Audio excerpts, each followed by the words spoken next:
Hey guys, welcome back to the CNJ Show, and I got my favorite gin and juice here and my sister Nick, and we hope that you guys are having a good day today. Let's get into this video. We're going to be talking about Sushi Staples and her act that she did, the aftermath of what she did once she came home and found out that her son was unalived, and she decided for 8 whole months, I'm going to hide my son's body. Like, I'm just gonna go and pretend like this never ever happened. This was just a very bad dream. And of course, we all would love to pretend when things go wrong that it was a dream and we can wake up and snap out of it. But the reality is this: once you wake up and you realize it's not a dream, what do you do? What do you do? And that's all I want to say. What do you do? So we're going to try to just go along with this together, because I don't understand what happened. Like, you hear these stories all the time, and we hear when kids are left alone, they do things, and, you know, the things that they do is devastating. It becomes a tragedy, and we're trying to all figure it out and why. And so it leaves those questions to, why would this happen? Why did you do this? Was I not there? Or, could I have done more? Was I not a good mom? Was I not a good dad, a good parent? Whatever the case may be. Now, the aftermath in a situation that you are not a part of, you didn't take no part in this act, means everything in the world. But yet you go and you handle it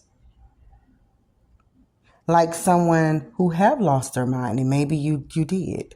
Let's just go and get on with this thing. Now, before we do, the question is this, guys, and we would like to know how many of you have done this. At what age were you left alone to be home by yourself? You know that this was the age, like, okay, your parents said at 13, 14, 15, or 10. I think that it all depends on, basically, when you're talking about this, it depends on, when we say your age, are you responsible? Are you mature? And now we have to go from that to this time zone here. I have 30 minutes to go run an errand before everything get chaotic around here, okay? So we'll do 30 minutes to an hour, maybe 2, depending on your child, their age, and you know what your child will be doing, okay? So leave that, like, what is the appropriate age? Okay, now, for whatever reason, Zion, he goes, see that his mom is gone. He obviously knows that there's something in the house that shouldn't be in the house, or it's something in the house that I didn't see. And I just want to see how this piece of equipment look, how it works. He has access to it. He went to it looking and just exploring, and end up unaliving himself, and it was an accident. Now, the daughter calls the mom, Sushi, hey, you have to hurry up. You got to get back here. Don't know how old her daughters was, but one of them did make the phone call. You have to come back. Zion just did this unthinkable act, and this is what this is right now. Okay, as a mom, everything's drops. It does not matter what you was in the midst of. Everything drops, because now this situation is dire. So you're panicking. You have stopped. You're running traffic lights. You should be, at least I would be, running traffic lights. You should be calling the police at the same time, calling your mom, seeing who out of what family member can get there quick enough as well. And my whole thing is, you're worrying about your son, and you're praying to God the whole way that he still will be here with you. And when this is all over, to have that long, good talk with him, how this is not good. Okay, so you're rushing home. Now you get home and you see that this situation is a bad situation. It's a dead situation, okay? He's no longer here with us. Instead, you call nobody. You do nothing. You decide after you see this, you're in a panic, and you probably was more in a panic about losing benefits rather than thinking about jail time, thinking about going to a funeral, having a funeral, telling someone, seeing your son in this state, like, okay, I carried my son for 9 months. He's 10 years old. I don't know how I'm gonna live my life, what's gonna happen. Like, all the things, I don't know what you could have been thinking, but you wasn't, they probably came across your mind, but you was thinking more so about food stamps and the benefits and keeping them on. And if he's not no longer here, you can't get the benefits. And you're thinking about income tax and food stamps. I just don't understand none of that at all. I never would. Somebody would have to tell it to me very slowly for me to get it. And I still don't to this day. I just don't get that reason at all. Especially the food stamps for food. There's so many different resources. Honey, I don't understand it, but I would understand if you would have even said money wise, like he was bringing in the money. And if he leaves because I get a check for him, I will no longer be able to pay my bills. And we're all going to be homeless. And this all is going to happen. Honestly, it's a sad, sick thought. And it should never, ever be that thought. But that thought is so much better than food stamps. It is so much. I just can't, I don't understand it. But okay, moving right along. Now, the sisters had to see this. They're traumatized for life because they're kids. And when you are a child, everything that happens to you and you go through, and you in these case scenarios here, it can mess you up for the rest of your life, for days on end. Just think when you was a child and you sat up there and you watched Candyman or Jason or Freddy Krueger or something like that. I know with me, it had me up for days on end and nights. And, I didn't know that it was a movie, that it wasn't, real. It takes time to grow, to understand that, okay, this is fake. This is not real. But it doesn't matter what your parents say to you when you are maybe 7, 8, 9, 10, and you end up looking at a scary movie for whatever reason or doing something like that. It does not matter. You think it's real. And you just know what you've seen and you keep replaying that back. And it can mess you up. It messed me up. Freddy Krueger was, for years, I was traumatized by Freddy Krueger. Getting on with the story. Okay, now the kids. You could have been away and got back to this house in 5 minutes after they call you. But for these girls, and they didn't know what to do, that 5 minutes probably seemed like 5 hours to them. In just going through this, what you would have had to do, clean this scene up, okay? Clean this up. This is the nasty, ugly part where we know once you have a body, once you have someone that's deceased, anything, and we have to go through our organs and all that stuff, and everything begins to shut down on you. We know after a while a smell will to appear, and it's a smell that is a horrible smell. And once that happens, whether the vultures try to get to it, because I know that I don't know if anybody's seen this, but I have been driving in neighborhoods and I've seen vultures just sitting there on top of a roof trying to get in. Now, whether or not maybe it was a raccoon, rat, or something in the basement, attic, or whatever, or whether or not it was someone. But I've seen this. Okay. Then you have the maggots. They have to come. They have no other choice but to follow what they can smell. And you got to deal with the flies and you got to do all this stuff. And it's like for 8 whole months, where were everybody? Like, it's easy to tell the school system now, especially, you know what, I'm taking him out of school. He's going to do homeschool.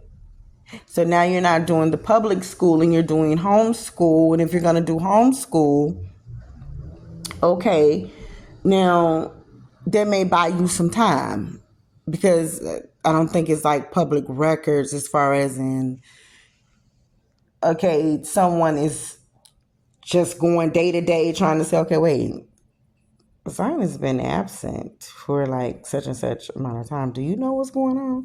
And to be able to track this down. Okay, so you took care of that part. What about the family?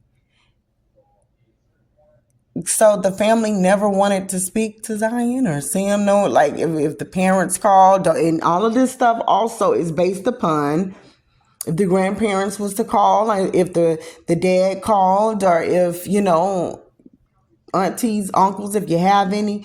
All of this stuff too is based upon your relationship with your family.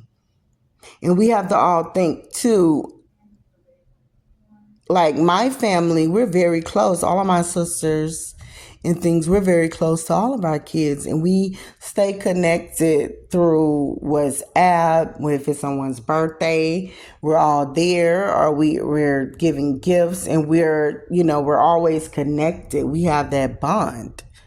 And brothers too. But at the same time, when you become an adult, it's probably easy if you're not getting those knock on the doors, like this is not what you do. You don't like come to the person's house. It's easy to say, oh well, hey, how's Zion? How's Emily? How is Keela? And how's this person? You know, and you just going off what the adult says. Oh, they doing good. Zion, he sleeps. Zion, he's sick. Or you know what, they're doing so good. But out of an 8-month period, it would have to be a birthday, a Christmas, summertime, back to school. Something would have to happen. Those events does happen where, okay, this is the time you show your children. Don't know if she was part of the collection where we have this Facebook type of a thing where we have to show our kids' first day pictures. Don't know if she was a part of that. And then at that same time, what about the daughters? These are girls. Like, what were you telling them day by day? For them to keep quiet, to not tell a soul. And normally if a child is scared or they have fear, they eventually open their mouth. But if that is in a situation where it's like trauma, they would just shut down, period. And the parent or anybody else don't have to tell them, don't speak about it, don't open up your mouth. Because you're not. You just don't want to think about it, see it, relive it, repeat it, no nothing. So you're just quiet to this and in your own lane and zone. And now the two sisters are probably close as ever. We don't know what had happened to them. And now they're probably, foster home, maybe going to a relative house. But the reasoning was so crazy. And this lady had this whole story, thought like she planned it out. Okay, when I'm going to say my ex-husband,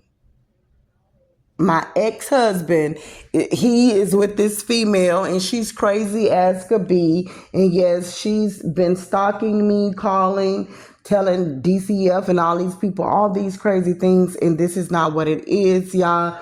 You know, something has to happen about this. Like, I don't understand it. This is what she tells the police. And they're like, okay, we've heard that before. That probably do make sense. So they fell for that the first night. Okay, the second night, it was like, okay, no, you know what? No, we got something for her. Even when the police is saying your son's name, no tears, no nothing. You only show any type of emotion once they're like, no, we finna get ready to search. We finna search this house. We finna do X, Y, and Z. This is when you're like, oh God, I'm finna be going to jail. You're still not concerned about your son. Even when it was time for them to arrest you, you're sitting up here, you're looking silly, and you're saying, okay, what about the dignity that I'm finna have? Y'all don't arrest me. Could you just please don't? And I've been here for 7 years. And what about my neighbors? Listen, honey, your neighbors didn't even know what was going on. You hid it so well. What dignity? You don't have any. That been left. When you decided to make this decision, I don't know if you got scared and decided that no one's gonna believe that he did this himself. Maybe you was just thinking too much. That's why they say don't think too much. Okay, when a situation happened, whether we realize it or not, you're already in the midst of it. There's nothing you could do. Okay, who knows what you was really thinking?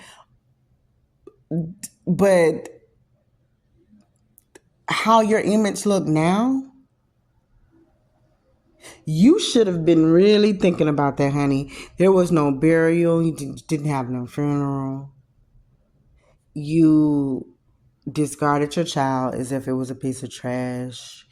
You probably was telling the kids every single day, you better not say nothing, shut up, don't open your mouth to nobody, don't tell nobody nothing.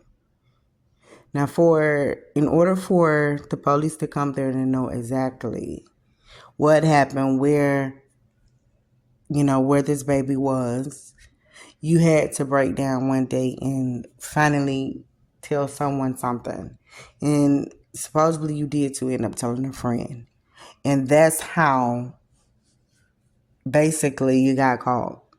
And you still get away with a getaway free card. From all that you did, you only get 2 years. That's all that they gave you. It was 2 years. I guess they gave you the 2 years because after looking at the body and doing the autopsy and seeing how things played out, it really was an accident, that he did do this himself. And I guess the level that you took it, they is looking at it like you would have to be mental. And I want to say you would have to be mental to think the way that you was thinking. But also it makes me think, no. But it just doesn't make sense. It really doesn't, because it's just what she was saying. It just doesn't. But I would say this, okay, we're going to end it. If I was a judge, Miss Staples, if I was a judge, and I understand that things does happen, honey, and I know, honey, I know things happen. But if I was a judge, this is what would happen. 2 years, that's a joke. Okay, that is really a joke, because the aftermath and how you played it all, it just doesn't, you did a lot to get rid of this evidence, to get rid of the smell. You did a whole lot. So if I was a judge, this is what you would get, honey. You would get 37, 38. So you already facing, we'll give you 38 years. Okay, 8 months. You decided for 8 months, because you wasn't going to tell nobody, but you end up breaking down, having a moment, you had to say something. Okay, so you did keep it in for a good 8 months. Okay, so you eventually told someone. So now we got 8 months, meaning you're going to now do 80 years on top of the 38 years with your age. We got to keep this stuff in mind. Okay, so you got your 37, you got your 80, and then after that, we're going to do Zion is 10 years old. We got to put 10 years old to that, added to that. Okay, we're gonna do that. Then we're gonna go and take the food stamps, whatever it was, because you wanted to keep him included in this. So with the food stamps, if you're getting 700, 8, 9, I don't know how much you was be getting. Okay, so now that's down to 1,000, honey. You're not getting out of jail to about 2,000 years. Okay, you will be in prison for 2,000 years, and after that we'll figure out what to do with you. It's just a process. And only how you're going to get out of jail out of these 2,000 years, someone would have to read about it and see it and feel sorry and probably come up with something to say, well, oh my God, she didn't change by now. She can't even do nothing. She's like, she's barely moving and being here. It's 2,000 years that she's been. This is the longest anybody's been in prison. 2,000 whole years. Someone would have to read your story and get you out. That's how that would be. But you're doing 2,000 years. Guys, let us know what you think about this. And I understand the mental thing is very serious, but the house looked nice when the police came inside. The house was nice. Things are organized. And I don't know if she cared more so about the money and the well-being or what happened. And not like maybe even looking at, okay, this is your fault. You did do this. And I'm not going to take the blame and the route for this and end up losing, all the food stamps and losing things. I'm working 2 jobs and I'm trying to be over here keeping the peace and trying to just live happy. The neighborhood looked nice. Who knows? Let us know what you think about this. And rest in peace to Zion Staples. We are out.